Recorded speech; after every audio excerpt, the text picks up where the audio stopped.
Donc, je connais beaucoup d'entre vous. Donc, je suis Frédéric Chezelle, je suis consul auprès de l'ambassade de France depuis septembre 2022. Et je vais donc vous expliquer quelles sont les missions générales du consulat, enfin d'un consulat, le consulat de France à Singapour en particulier. Et puis, on m'a demandé de vous sensibiliser un peu sur la législation singapourienne. Alors, je ne la connais pas par cœur, la réglementation singapourienne, mais en tout cas sur quelques points de réglementation qui pourraient vous éviter donc beaucoup de problèmes. Alors, tout d'abord, les missions du consulat. Et avant de rentrer dans le vif du sujet, je vais vous donner quelques chiffres qui d'ailleurs ont été donnés hier par Madame l'ambassadrice lors de la remise des trophées. Donc, nous sommes actuellement 12 300 inscrits au registre consulaire. La communauté française de Singapour représente la 3e communauté française de l'ASEAN, après l'Australie et la Thaïlande, et on n'arrive pas à dépasser la Thaïlande depuis quelques années. Donc, je vais vous inciter toutes les personnes que vous connaissez à s'inscrire. En tout, il y a 3,7 millions de Français qui vivent juste à l'étranger, et dont 1,6 million qui sont inscrits au registre des Français, ce qui n'est pas beaucoup, c'est un peu plus de 50%, mais ça pourrait être bien mieux. Et le profil de la communauté française à Singapour, très rapidement, c'est une communauté qui est largement masculine, à 58%, et les jeunes, puisque 65% ont moins de 41 ans. Donc c'est vraiment très très jeune. Et il y a beaucoup de mineurs d'ailleurs. Très peu de personnes âgées, plus de 60 ans, c'est 3,5%, et les très très âgés, il y en a encore moins. Voilà, donc c'est vraiment une communauté très très jeune. Alors, je vais vous parler d'abord de nos missions. Donc, sous l'autorité de Madame l'ambassadrice, j'assure avec mon équipe 3 choses. D'abord, on administre la communauté française. Ensuite, on la protège. Et enfin, on informe la communauté française et on l'accompagne. Alors, tout d'abord, nous administrons la communauté française. Alors, vous séjournez à l'étranger, vous êtes expatrié depuis longtemps, ou alors vous venez d'arriver. Donc, vous savez que vous avez la possibilité d'accomplir les formalités administratives que vous accompliriez si vous étiez en France auprès de votre mairie, à savoir votre demande de passeport ou de carte d'identité, mais aussi de légalisation des documents, de certification conforme de vos documents. Justement, en parlant des personnes plus âgées, nous signons les certificats de vie. Nous délivrons toutes sortes d'attestations dont vous avez besoin pour vos procédures locales. Et puis, d'un point de vue état civil, nous délivrons des actes de naissance, nous procédons à des mariages, nous célébrons des mariages entre 2 Français simplement à l'ambassade, sinon nous transcrivons leur acte de mariage dans nos registres d'état civil. Nous allons faire de près 400 à 500 actes d'état civil par an à Singapour. Le PAX aussi, un Français, un étranger et 2 Français, à partir du moment où ils ont établi leur résidence commune à Singapour. Et enfin, si vous avez un conjoint étranger, ce conjoint peut, au bout de 5 ans de mariage, demander à acquérir la nationalité française au titre du mariage. Et nous instruisons à peu près une 40aine de dossiers de nationalité française, ce qui est un chiffre tout à fait honorable. On administre la communauté française aussi en gérant la liste électorale consulaire. Donc la plupart d'entre vous avez voté il y a quelques mois. Donc vous savez que l'inscription sur la liste électorale est obligatoire pour tout Français. Donc pour ceux qui viennent de France, ils ont peut-être fait le choix de se maintenir sur la liste électorale de leur commune, mais ils peuvent également demander à s'inscrire sur la liste électorale de Singapour, de l'ambassade. Donc on organise des scrutins nationaux, donc les présidentiels, les législatifs, comme on a pu le faire il y a quelques mois, les référendums, les européennes. Et vous aurez en 2026 l'élection de renouvellement des conseillers des Français de l'étranger, que je pense que vous connaissez tous. Ils sont au nombre de 4 à Singapour et remettent en jeu leur mandat dans 1 an et demi. Voilà. Et donc, pour finir sur les élections, on procède au recensement des mineurs à partir de 16 ans. Ce qui est très important, c'est aussi une démarche qui est obligatoire. Et ça relève aussi de l'inscription au registre, c'est-à-dire que si vos enfants sont inscrits au registre, ils seront recensés automatiquement. parce qu'ils seront connus de l'ambassade. S'ils ne sont pas inscrits au registre des Français, ils ne pourront pas les connaître, ils ne seront pas recensés et ils auront un problème pour passer le bac français ou alors s'inscrire à des facultés, à l'université, passer le permis de conduire, etc. Mais évidemment, on arrangera tout cela en inscrivant vos enfants pour vous. Voilà, donc ce qui est important à retenir sur la gestion de la communauté française, pour moi, il y a un seul mot, c'est l'inscription au registre. C'est un élément qui permet, c'est un outil en tout cas qui nous permet de mieux vous connaître. Et en plus, vous pouvez, alors déjà c'est très facile, hein, c'est gratuit, ça se fait en ligne. Et en plus, vous pouvez bénéficier de tarifs préférentiels, non pas sur les passeports, mais pour tout le reste des démarches. Ce serait bien sur les passeports, je pense, mais malheureusement, non. Alors, la deuxième mission, c'est nous vous protégeons. Alors, sur 3 points.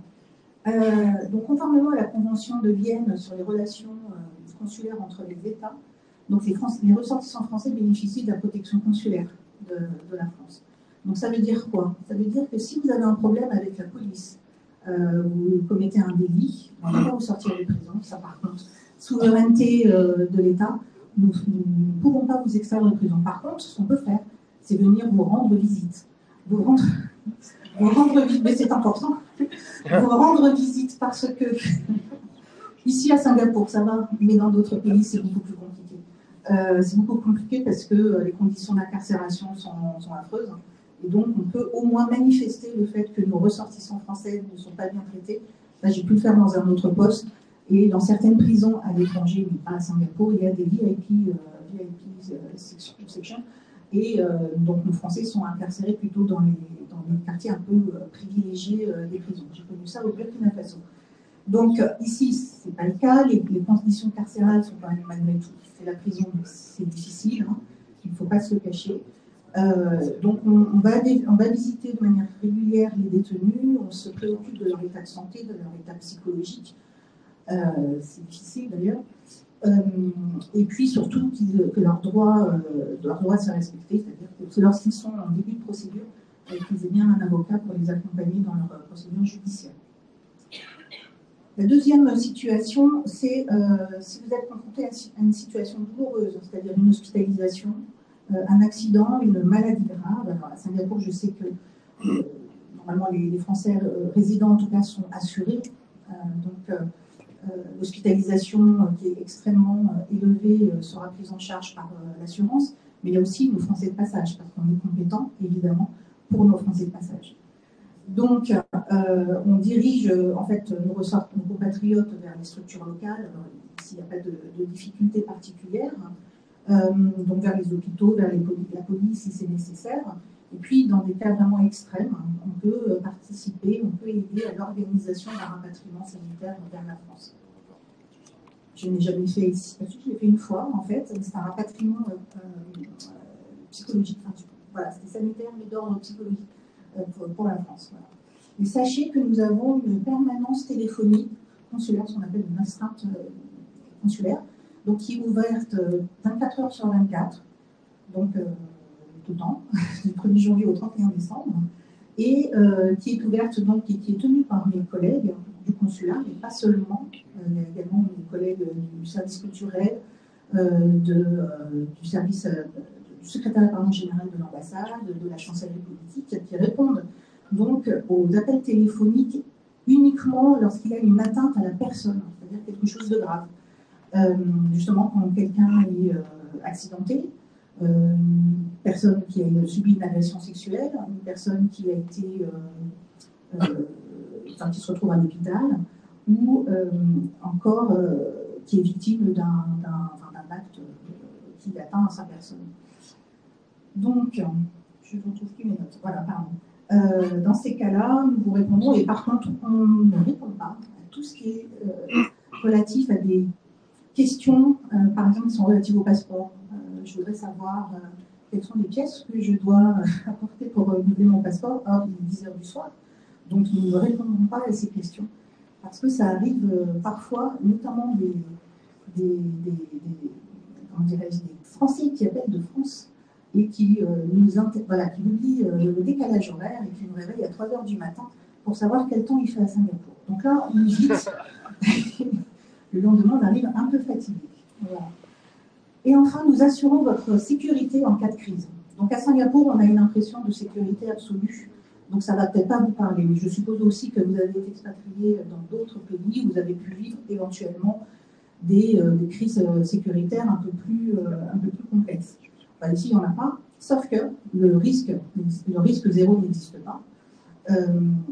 Nous avons, chaque ambassade a un plan de sécurité. Donc, on est obligé de le tenir à jour très régulièrement. On forme les agents, on fait des exercices de crise. On est vraiment formé à la gestion de crise. Donc, nous évaluons, nous identifions, nous évaluons les risques qui sont encourus par la communauté française, en l'occurrence de Singapour. Les risques que nous avons identifiés, c'est le risque industriel de nos voisins malaisiens, par exemple. L'accident collectif, crash d'avion, c'est toujours possible, malheureusement. Et l'attentat, parce que je sais que les autorités singapouriennes sont très attentives au risque terroriste. Donc voilà, sachez que s'il devait se passer la moindre chose de ce type, nous serions prêts à vous aider, évidemment, ainsi que les Français de passage. Le dernier point sur la protection, c'est sachez que la solidarité nationale s'exerce aussi à l'étranger. Donc ça se concrétise par l'attribution d'aides sociales. Certains d'entre vous siègent au conseil consulaire avec l'ambassadrice, les conseillers des Français de l'étranger, d'autres, des présidents d'associations et des agents de l'ambassade, voire des experts, et donc donnent un avis sur l'attribution d'aides sociales aux personnes vulnérables. Et pour Singapour, ça se traduit par le versement d'allocations adultes et enfants handicapés. Et puis, on attribue aussi des bourses scolaires pour les enfants français qui sont scolarisés dans des établissements français homologués par l'AEFE. Ils sont au nombre de 4, ces établissements. Vous les connaissez tous, non? Donc, c'est l'International French School, la petite école, Tiki and Reliefs, donc ça, c'est plutôt côté maternel, et puis les petits Gaulois. Pour ces 2 derniers établissements, c'est tout à fait récent. Voilà. Et donc, nous accompagnons enfin les familles en difficulté qui sont confrontées à des situations extrêmement difficiles, comme des déplacements illicites d'enfants.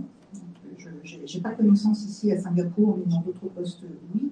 Et puis les personnes victimes de violences. Et donc là, je vais vous parler, vous la connaissez, mais je vais vous parler de la permanence juridique qui est dédiée aux femmes victimes de violences, le Singapore Support Center, donc qui est une permanence qui a été créée il y a 3 ans et qui reçoit toutes les femmes qui sont victimes de violences, mais pas que, parce que c'est 80% de femmes qui sont victimes de violences, mais les hommes peuvent être également victimes de violences. Et quand on parle de violence, on parle de tout type de violence. Là, on voit à la fois la violence physique, la violence morale, la violence économique, et toutes sortes de violences. Et donc, il y a des avocats français qui sont inscrits au barreau de Paris et des avocats singapouriens qui sont inscrits au barreau singapourien qui viennent en aide à ces victimes en leur apportant un avis juridique ou un support juridique sur toutes les questions qu'elles se posent. Donc la permanence est ouverte 2 fois par mois, le premier vendredi du mois et le 3e mardi de chaque mois. Ce sont des permanences qui sont ouvertes de manière confidentielle, c'est-à-dire que les rendez-vous sont confidentiels et évidemment c'est gratuit. Voilà. Donc c'est un dispositif, il faut le savoir, qui est unique dans le réseau diplomatique et consulaire français. Singapour est la seule ambassade, entre guillemets, qui a un partenariat avec une permanence juridique et c'est extrêmement précieux. Ça nous change la façon de voir les choses, d'ailleurs. Ça fait 20 ans que je fais ce métier et je n'avais jamais connu ce support-là. C'est effectivement beaucoup plus simple quand on a des avocats qui nous aident dans ce travail-là. Et il y a d'ailleurs, dans ce dispositif aussi, il y a une cellule d'écoute qui est tenue par la psychologue conseil de l'ambassade. Alors, rapidement, avant de passer à la deuxième partie, je tiens le temps. Nous avons une autre activité non négligeable au consulat, c'est celle d'instruire les visas qui sont demandés par les ressortissants étrangers qui résident à Singapour. Donc, les Singapouriens, vous le savez, sont exemptés de visa pour séjour, pour se rendre en France. Par contre, les autres non, pas forcément. Donc, la population, la nationalité la plus demandeuse, entre guillemets, c'est la nationalité chinoise. Donc, on a beaucoup de demandes de ressortissants chinois ensuite c'est de ressortissants indiens, et enfin de ressortissants philippins, qui souhaitent donc se rendre en France pour le tourisme, pour des raisons professionnelles, pour le business ou autre, ou alors pour faire des études. Je vais passer maintenant à la législation, à la sensibilisation à la législation singapourienne. Donc ça, normalement, je fais cette intervention avec mon collègue, l'attaché de sécurité intérieure de l'ambassade, donc on fait ça à deux voix.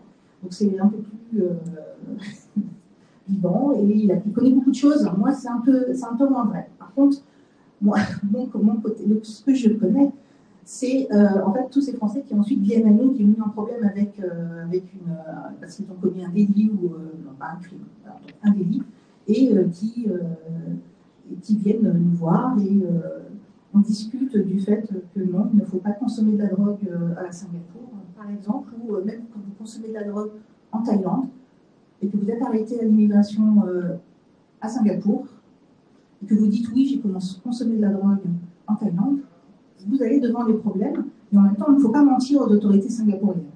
Donc, je vais vous expliquer tout ça. Donc, vous le savez, vous vivez ici, la sécurité, c'est un pilier de la société singapourienne. Il y a 100 000 caméras, quelque chose comme ça. L'horizon de 2030, c'est 200 000 caméras. Je n'ai jamais vu de policiers dans la rue, j'en vois très très peu. Donc, il n'y a pas besoin de policiers avec toutes ces caméras. Toutefois, vous savez aussi qu'il y a, vous risquez d'être filmé, vous risquez de faire l'objet de rapports, de reports, si vous commettez effectivement des infractions à la législation singapourienne. Alors, je vais vous dire des choses que vous connaissez en réalité, hein. Mais alors, sur les incivilités et petites délinquances, vous savez, sont formellement interdits de mâchouiller un chewing-gum, de traverser en dehors des passages piétons, de cracher, de violer la propriété privée, de jeter des déchets, etc. Ça, vous le savez. Le vol, lui, est sanctionné de 3 ans de prison. Et le vol dans un magasin, parce qu'il y a une différence, c'est 7 ans de prison. Et vous savez qu'il est formellement interdit de boire et de manger dans le métro, par exemple, ou dans tous les transports en commun. Je vais aller par ordre de gravité. Alors, le tabac, je ne sais pas si le tabac est autorisé à partir de 21 ans. Alors moi, j'avais fait cette intervention devant les lycéens du lycée français. J'avais été très très étonnée par leur intérêt sur la cigarette électronique. Toutes les questions étaient portées sur la cigarette électronique. Je me suis dit, waouh, ça veut dire qu'ils fument tous la cigarette électronique en cachette de leurs parents. Je parle de gamins de 14 ans, hein, donc voilà, ça commence tôt. Donc voilà, vous le savez, c'est interdit à Singapour. Donc j'avais eu des questions, mais si on met dans la valise et qu'on fume à la maison, donc j'avais posé la question à un policier singapourien qui m'avait dit même à l'intérieur de la maison, c'est interdit. Donc ce qui veut dire que si votre voisin, parce que ça c'est une autre question, si votre voisin vous observe, je ne sais pas si ça se fait, mais en tout cas je suppose que oui, si votre voisin vous observe et vous voit en train de fumer une cigarette électronique, il est possible qu'il fasse un report à la police. Donc faites attention. Et donc les cigarettes électroniques est interdite et vous encourez une amende de $2000 si on vous prend à fumer une cigarette électronique. Et puis pour les zones pour fumer, il y a des zones particulières, enfin bien ciblées dans Singapour qui vous autorisent à fumer dans ces endroits-là. Et donc c'est une somme forfaitaire de $200 si vous fumez ailleurs que dans les zones qui sont autorisées. Pour l'alcool, il est interdit de consommer l'alcool sur la voie publique, pendant un certain de 22h30 à 7h30, et puis c'est $1000 d'amende. Voilà. On va passer vite. Les violences, je ne suis pas sûre que je suis pas dans une échelle de valeur là. Les violences volontaires envers autrui sont punies de 2 ans de prison et $1500 d'amende. Donc en fait, si vous participez, alors ça on a eu un cas comme ça, hein, quelqu'un qui a participé à une rixe, enfin qui a été victime d'une rixe, c'est-à-dire qu'il sortait d'une boîte et il s'est pris un coup de poing comme ça d'un monsieur singapourien un peu grand, un peu costaud, qui s'est un peu défendu et puis il a voulu se donner des coups de pied, etc. pour se sortir d'une situation, donc il y a des barrières générales. Donc tout le monde, la police est arrivée, tout le monde a été arrêté, et lui, il a fait 36 heures de garde à vue, alors qu'il était victime, puisque c'était lui qui avait été agressé, qui avait reçu le premier coup de poing. Il y avait des caméras, évidemment, donc les policiers ont pu constater qu'il avait été la victime. Peu importe, il a été pris dans la rixe, même en tant que victime, il a fait 36 heures, donc son passeport, parce qu'à chaque fois que vous êtes arrêté par un policier, le passeport est confisqué. Alors le passeport, je vous rappelle, c'est la propriété de l'État français, sauf que ça ne vous appartient même pas, même si vous le payez. En fait, vous le louez et vous le redonnez, donc vous le savez, ça, vous le redonnez quand vous faites le renouvellement. Eh bien, on ne peut rien faire. En tant qu'ambassade de France, d'aller voir l'inspecteur en charge de l'enquête, on ne peut pas réclamer qu'il nous redonne le passeport de ce Français qui est en garde à vue ou autre. Et d'ailleurs, à chaque fois qu'il y a une arrestation, on est informé, même si le Français demande à ce qu'on ne soit pas informé, en fait, nous le sommes, ce qui est plutôt pas mal en réalité. Et on nous demande par moment, pas tout le temps, de ne pas délivrer un titre de voyage, soit un laissez-passer, soit un laissez-passer, c'est un titre de voyage juste un voyage pour la France, unique, donc, qui est repris ensuite à l'aéroport en France, ou alors de délivrer un passeport. Donc on reçoit une injonction de ne pas délivrer, ça il faut le savoir. Donc ça, je pense que c'est dans des cas quand même un peu plus compliqués, où il risque d'y avoir des risques judiciaires. Sur les relations sexuelles. Alors, les relations homosexuelles sont autorisées, aussi longtemps que ça. Et la majorité sexuelle est à 16 ans, et il faut évidemment obtenir le consentement de votre partenaire.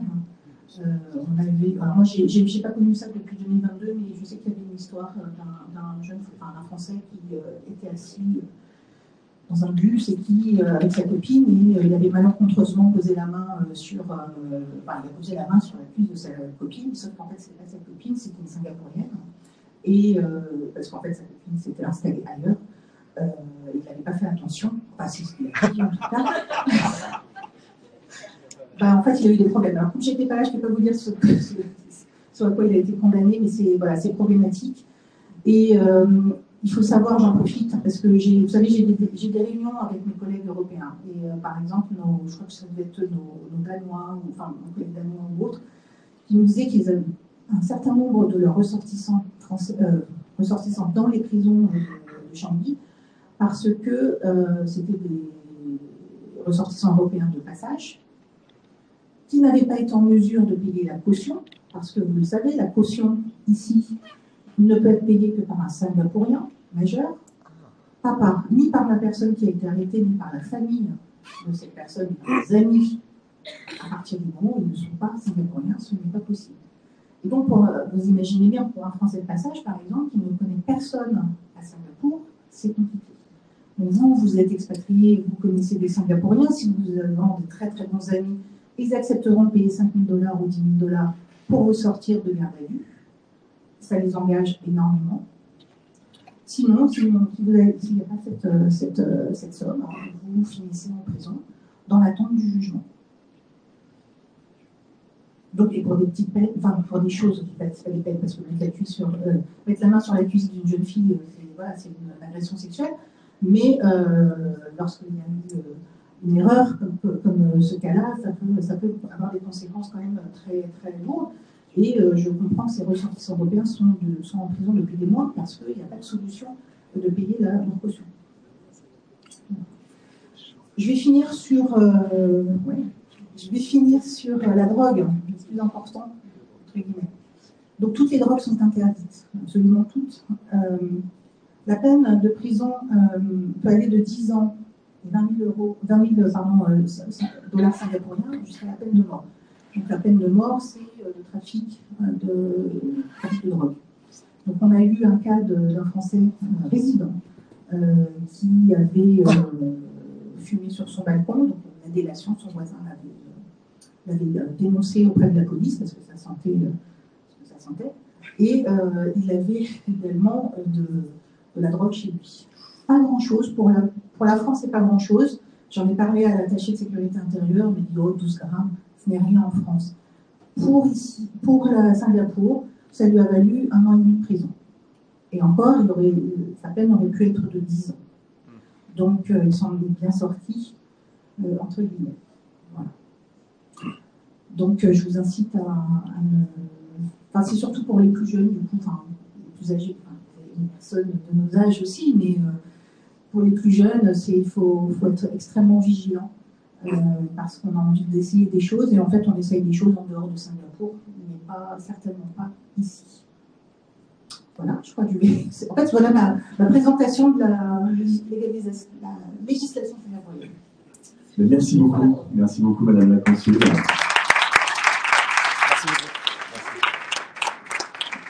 On a peut-être juste 2 minutes pour aussi. Je ne sais pas s'il y a des gens qui ont des questions en particulier. Bon, après, de toute façon, Madame la Consul, vous êtes là aussi, peut-être un petit moment à disposition. Bien. Un grand merci. Oui, pardon. Non, c'est une question. C'est juste de la curiosité. Vous n'êtes pas obligé de répondre, mais est-ce qu'il y a des Français aujourd'hui qui sont ambassades? C'est des Français en prison. Oui.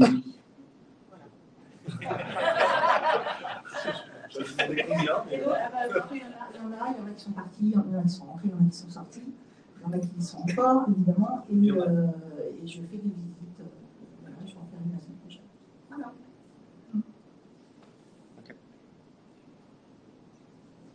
Et la vie en prison n'est pas facile du tout. On a, à chaque fois qu'on fait des visites consulaires à des détenus, évidemment, on les questionne sur leur état de santé, et certains sont là depuis quelques temps, d'autres viennent d'arriver, et c'est un choc absolument monumental. Ils dorment par terre, ils ont des bleus, ils ne mangent pas, il y a du bruit, ils ne sont pas tout seuls dans leur cellule, c'est extrêmement difficile. Une question concernant les demandes de visa. Moi, je cherchais à obtenir pour un de mes fils un visa vacances-travail au Japon. Ce que j'ai lu, c'est qu'il fallait faire la demande en France, à l'ambassade de France. Est-ce qu'il faut L'ambassade vraiment de France? En France, à Paris, À à l'ambassade du Japon en France. Oui, pardon, l'ambassade du Japon en France. Est-ce que vous pouvez nous... Non, d'ailleurs, c'est à l'ambassade de... L'ambassade de France au Japon ou l'ambassade du Japon? Non, l'ambassade du Japon en France. D'accord. Alors, je suis désolée parce que on ne fait pas de visa travail, enfin, vacances-travail ici à Singapour, donc je ne connais pas la réglementation. Vous savez, il y a tellement de sortes de visas que il y en a des centaines, je ne les connais pas. Je suis désolée, je ne peux pas vous répondre. Désolée. La France Visa. Il y a un très bon site qui s'appelle peritis.net. Nos amis peritis.net. Bah, essayez de les contacter. Mais je ne pense pas qu'il faut rentrer en France. Généralement, c'est des choses qui se font par formulaire. Donc, bon, en tous les cas, voilà. Comment on fait pour renouveler un permis de conduire?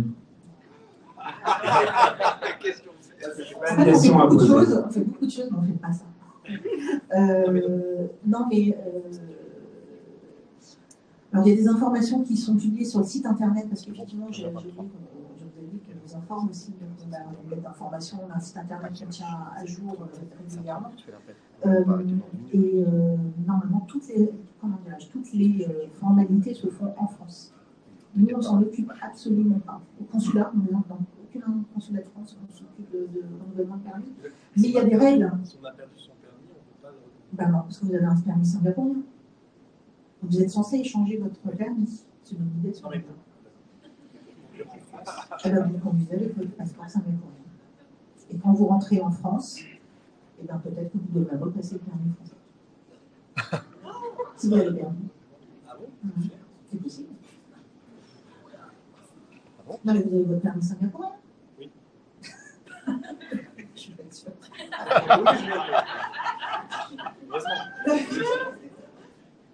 Vous avez perdu votre permis français? Ma femme. Déjà, la première chose, c'est quand même de faire une déclaration de perte. Hein. C'est important parce que la fraude documentaire, on n'en parle pas. Lorsque vous perdez un passeport, lorsque vous perdez une carte d'identité, et même quand vous perdez un permis de conduire, c'est un enfer. On vous usurpe votre identité. Et deux, votre permis de conduire, votre passeport, etc., se retrouve à l'autre bout de la terre pour faire... il y a un trafic absolument incroyable sur les documents français. Donc déjà, il faut que votre femme fasse déjà une déclaration de perte. Mais à mon avis, elle devra repasser.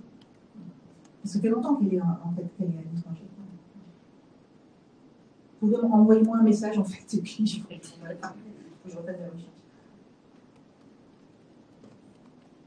J'ai une question sur la JDC. Pour... Je suis Vous avez toutes les questions pièges. En fait, j'ai un enfant qui souhaite faire une prépa militaire l'été prochain et on m'a demandé pour l'inscription s'il avait fait sa JDC. Alors, figurez-vous qu'on n'organisons plus les journées défense et citoyenneté. La dernière qu'on a organisée, c'était en mars 2024. Donc, je sais pas quel âge a votre enfant. Non. Donc, on ne l'organise plus. C'est fini. On l'a fait pendant des années et en fait, on s'est réaligné en fait, avec toutes les ambassades de France à l'étranger qui n'organisaient plus de JDC. Donc, on a arrêté. Par contre, ce qu'on fera, c'est qu'on va délivrer des attestations de report de la JDC. Donc, il y aura quand même un document qui permet en fait aux enfants de s'inscrire à cette préparation ou autre chose. Ce qui veut dire aussi, c'est que jusqu'à 25 ans de l'enfant, enfin l'enfant qui devient du coup majeur, etc., mais jusqu'aux 25 ans, les Français ont l'obligation en fait, d'accomplir la JDC. Donc, à chaque retour en France, par exemple, si votre enfant s'installe en France, il fera sa JDC. 16h45. C'est obligatoire. 16h45.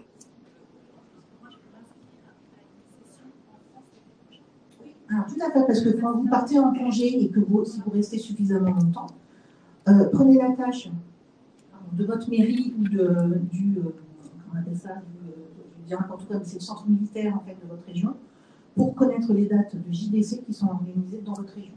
Et effectivement, vous pouvez le faire. De votre lieu de résidence en France, si vous en avez un.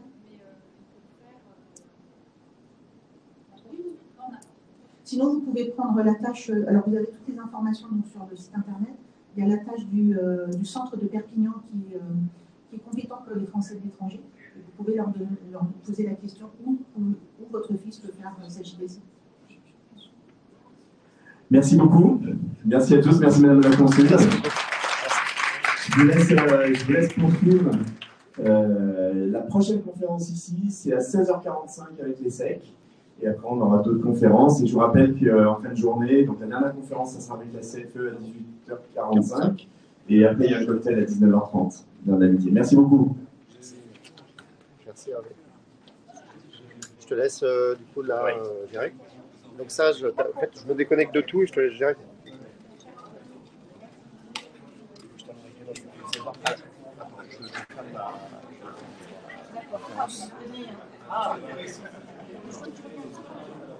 J'en ai plus.